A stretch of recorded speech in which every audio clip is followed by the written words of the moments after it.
Hey, good morning. Today I was reading Romans chapter 12 and I'm going to read to you a few verses from there.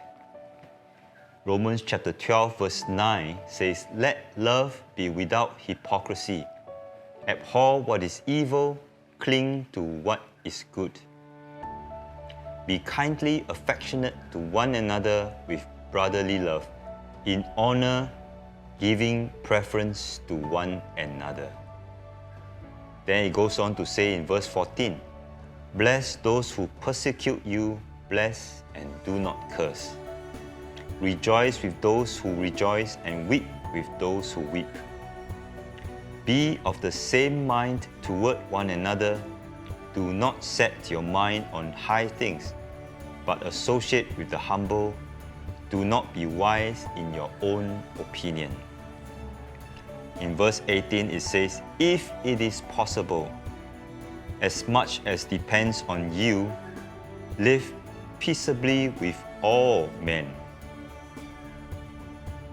And the last verse of chapter 12 says, "Do not be overcome by evil, but overcome evil with good."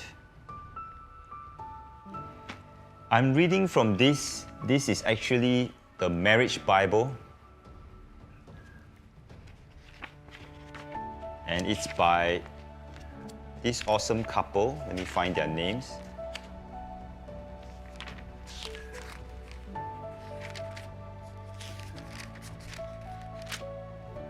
By Dennis and Barbara Rainey. It's the Family Life Marriage Bible.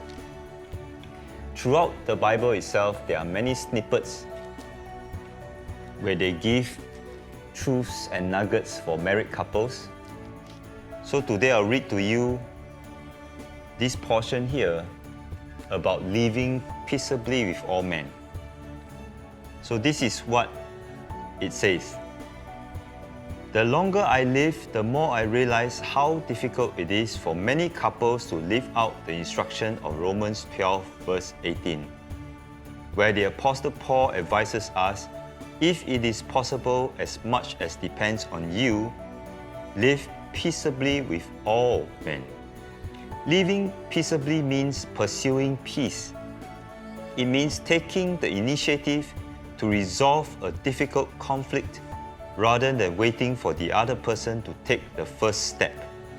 God didn't command us to be at peace with all men. That may not be achievable, but He did say, as much as depends on you, live peaceably. It means being proactive. To pursue the resolution of a conflict means to set aside your own hurt, anger, and bitterness. It means refusing to lose heart. It means laying aside your desire to be proved right in whatever conflict you and your spouse are engaged in. It means valuing the relationship above the argument. I challenge you to keep your relationships current. In other words, resolve that you will remain in solid fellowship with your spouse as well as with your children, parents, co-workers, and friends.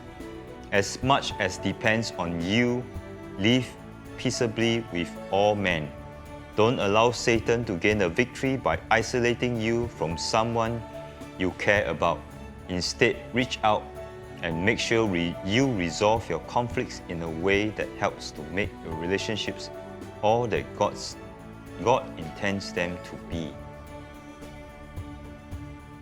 If you look at this verse closely and think about it, it says, "As much as depends on you, live peaceably with all men." We always can take the initiative.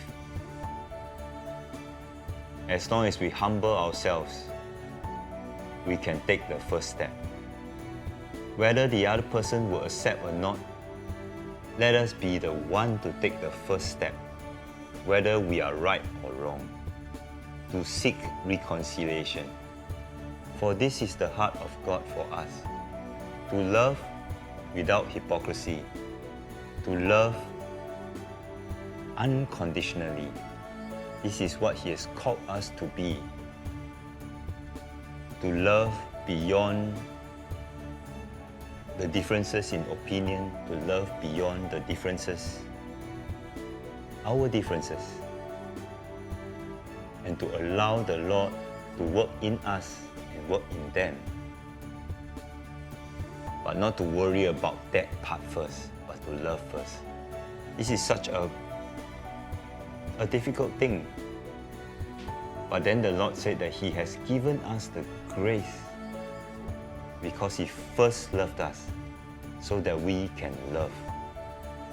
When the Lord did not ask us to love when He doesn't love us, or He doesn't ask us to love when we don't have it in us. He has already given us all the spiritual blessings. That includes the grace and the ability to love. But we must first have a strong sense of the love of God for us, for us to be able to love and to reach out, knowing that God has first reconciled us to Him by dying on the cross, so that now we can seek reconciliation. If Jesus can humble Himself to death on the cross, why not? Why not me? The Lord prayed this for us, the believers, in John 17, in the upper room. Verse 20, I do not pray for these alone, but also for those who will believe in me through their word. That's you and me. That they all may be one, as you, Father, are in me and I in you, that they also may be one in us, that the world may believe that you sent me. The Lord prayed for us to be one, as He and the Father are one. That unity must be something that we fight for and we value. Have a blessed day.